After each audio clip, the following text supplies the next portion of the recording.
Tagar Institute, Jurnalisme dan Riset. Dalam konteks Menteri Pertahanan kan tidak ada urusannya. Ya kan ini kan urusan keamanan, urusan Kapolri, urusan Menko Polhukam atau yang lain. Tetapi Menteri Pertahanan kan bukan seperti ini, bukan musuh negara yang diperangi kan, bukan dalam konteks perang kan. Ini kan bukan urusan Pak Prabowo sebenarnya. Tapi ketika sebagai seorang pribadi kemudian turut prihatin dengan kejadian yang menimbulkan korban jiwa, yaitu semua orang pasti akan melakukan seperti itu. Kita semua prihatin dengan kejadian tersebut, dan Pak Prabowo mungkin sebagai seorang menteri kan memang tidak punya kepentingan untuk, atau mungkin tidak punya tugas untuk mengomentari peristiwa tersebut. Jadi saya kira ya langkah beliau untuk tidak bersuara itu sudah tepat.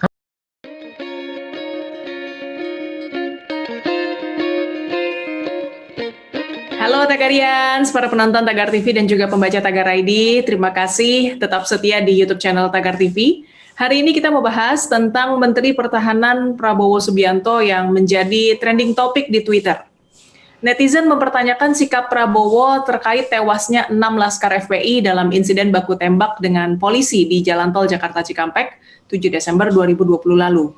Bahkan politikus Partai Gerindra, Eka Gumilar, menyarankan agar Prabowo melepas jabatannya jika tidak berpihak pada kebenaran.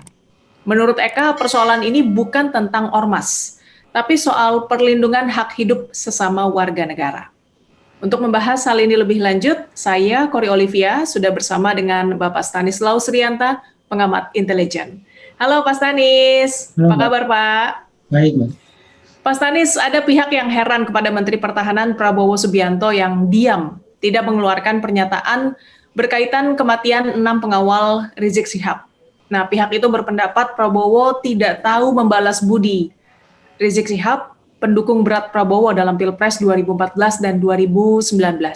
Bagaimana tanggapan Pak Stanis? Ya, memang dalam konteks jabatan Pak Prabowo sebagai Menteri Pertahanan kan memang tidak ada hubungan langsung dengan peristiwa tersebut. Tidak bertanggung jawab juga atas peristiwa tersebut. Yang bertanggung jawab kan Kapolri, Menko Polhukam, lebih di sana sebenarnya. Kalau Pak Prabowo kan memang tidak ada kewajiban untuk berkomentar sebenarnya. Nah ini yang disorotin oleh para netizen ini, apakah Pak Prabowo sebagai Menteri Pertahanan atau Pak Prabowo yang dulu sebagai orang yang mengikuti Pilpres dan diusung oleh HPI. Ini kan harusnya dua konteks yang berbeda. Ya, ini pihak tersebut yang mengharapkan Prabowo menunjukkan sikap manis kepada Rizik Syihab, kemudian mengungkit ucapan-ucapan Prabowo pada masa yang lalu, Pak. Bahwa kalau Prabowo terpilih sebagai presiden, ia akan menjemput Rizik Syihab di Arab Saudi. Juga waktu menerima tawaran sebagai Menteri Pertahanan, Prabowo mengatakan menerima tawaran itu untuk menyatukan masyarakat yang terbelah. Intinya ada pihak yang ingin Prabowo tanda kutip bermesraan dengan Rizik Syihab, seperti Gubernur Jakarta Anies Baswedan yang sowan ke Rizik.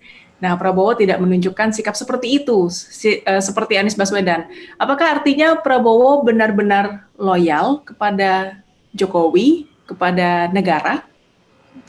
Ya, saya lihat Pak Prabowo kan memang lahir dan besar di tradisi militer yang ketaatan terhadap atasan sangat tinggi. Justru ini sisi positif Pak Prabowo, dia berhasil menunjukkan bahwa ketika beliau masuk ke dalam kabinet Pak Jokowi, maka dia loyal kepada pemerintah, loyal kepada atasannya, loyal kepada presiden.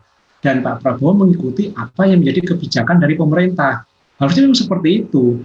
Ketika Pak Prabowo sudah menjadi menteri, ya dia melepaskan atribut-atribut atau kepentingan politiknya. Dia politiknya politik negara, jadi dia mengikuti kebijakan pemerintah.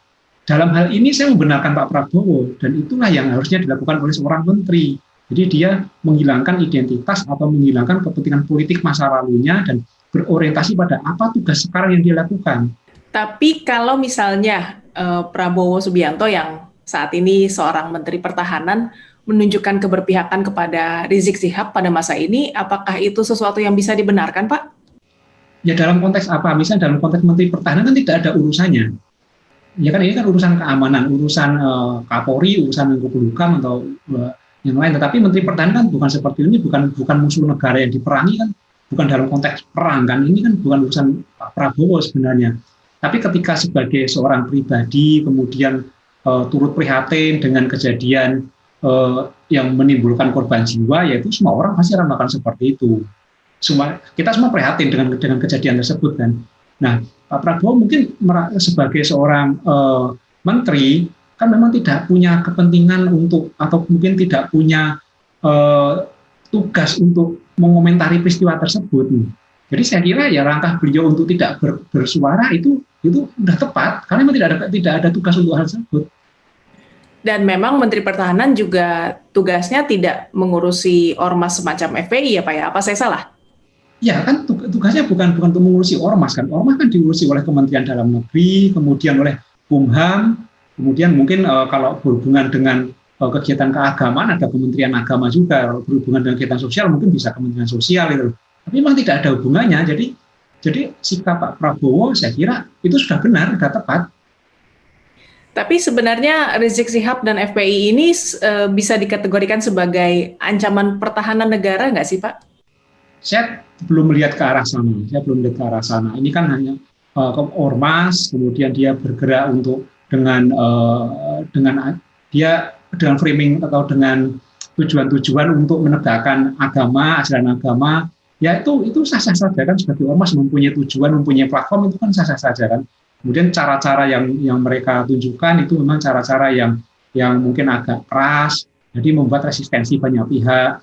Nah kalau misalnya langkah-langkah yang mereka lakukan itu melebihi dari norma yang ada, kemudian melanggar hukum, ya tinggal ditegakkan hukumnya kan, seperti sekarang ini kan dilakukan pemanggilan oleh Polri, ya diikutin saja kan, ini kan negara hukum. Jadi memang tidak tempatnya ya Pak Prabowo untuk turun tangan ke sini ya Pak ya? Ya jangan sampai publik itu menarik-narik Pak Prabowo untuk kepentingan yang di luar tugas beliau, sehingga ini malah justru akan memperkeruh suasana. Bayangkan ketika Pak Prabowo Menteri Pertahanan, dia menjadi pembantu Pak Jokowi, lalu dia bersuara yang menguntungkan pihak yang sekarang berhadapan dengan pemerintah. Ini kan malah situasi tidak baik. Jadi sikap Pak Prabowo untuk diam itu lebih baik sebenarnya, dan itu tepat karena ini tidak ada kepentingan untuk bersuara selaku Menteri Pertahanan. Oke, nah sebenarnya siapa pihak yang paling tepat atau orang yang paling tepat di pemerintahan yang sebaiknya merespon FPI Pak? Apakah Menteri Dalam Negeri atau mungkin Menko Polhukam atau siapa ini Pak? Terkait apanya dulu? Kalau terkait dengan situasi yang ditimbulkan sehingga muncul gangguan keamanan, Kapolri harus bersuara. Kalau terkait dengan legalitas, kemudian aspek-aspek dari organisasi, Menteri Kumham sama Kemendagri harus bersuara. Dan tidak harus menterinya, mungkin bisa dirjennya atau orang-orang yang bertugas untuk mengurusin tersebut. Jadi bisa juga kalau misalnya itu keberadaannya di DKI, gubernur yang bersuara itu. Kan ada juga gubernur-gubernur yang memberikan dana-dana bansos untuk pembinaan ormas. Sejauh mana dana-dana ini diberikan, apakah masih ada, atau seperti apa manfaatnya, apa feedbacknya untuk pemerintah, ini kan bisa dicek. Kalau memang nggak ada, ya oke, clear. Tapi kalau misalnya ada, ya ditanya aja manfaatnya seperti apa. Ini kan banyak sebenarnya instrumen-instrumen dari negara yang memang berurusan dengan ormas, termasuk dampak-dampak yang dimunculkan oleh ormas itu. Tapi memang saat ini menjadi keprihatinan banyak ormas-ormas, tidak hanya FPI yang saya soroti adalah membuat semacam misalnya laskar atau gerakan-gerakan atau unit-unit mereka yang mirip paramiliter, yang mereka berseragam ala militer misalnya. Ini sebenarnya untuk apa? Apakah negara sedemikian gentingnya? Apakah kita tidak percaya lagi pada aparat keamanan? Apakah memang organisasi itu perlu diamankan sehingga dibuatlah semacam laskar atau satuan-satuan tertentu yang paramiliter? Ini harusnya ditertibkan.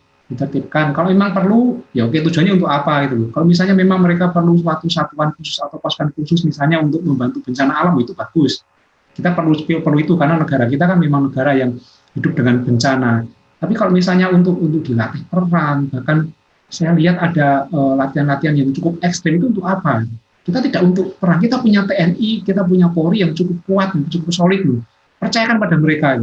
Tidak perlu membuat satuan-satuan yang organisasi ormas apapun, tidak perlu membuat satuan-satuan yang mirip paramiliter yang tujuannya atau yang gerakannya mirip TNI Polri, misalnya sweeping, itu kan sebenarnya tidak perlu dilakukan kan. Jadi kalau mau sweeping, kalau misalnya ada hal yang perlu di sweeping, laporkan kepada Polri. Pak, ini ada kejadian seperti ini, mohon di sweeping. Kalau bisa dilaporkan lagi, eskalasinya naik, dilaporkan ke Polsek, naik ke Polres, naik lagi ke Polda, minta bantuan media untuk publikasikan itu. Ketika ada satu ormas, ada kelompok yang bergerak seperti instrumen negara, ini berbahaya. Jangan sampai seperti Pak Kapolda sampaikan, jangan sampai ada organisasi atau kelompok yang berada atau bersikap di atas negara. Ini yang berbahaya. Baik, Pak Stanis, terima kasih Pak untuk waktunya Pak. Sehat dan sukses selalu Pak Stanis. Terima kasih, Mbak. Baik, Tagarians, demikian perbincangan saya bersama Stanislaus Rianta, pengamat intelijen. Subscribe YouTube channel Tagar TV dan klik loncengnya juga untuk mengikuti video menarik membahas topik terhangat hanya untuk Anda. Dan tetap lakukan 3M, memakai masker, menjaga jarak, dan mencuci tangan. Saya Kori Olivia, Tagar TV.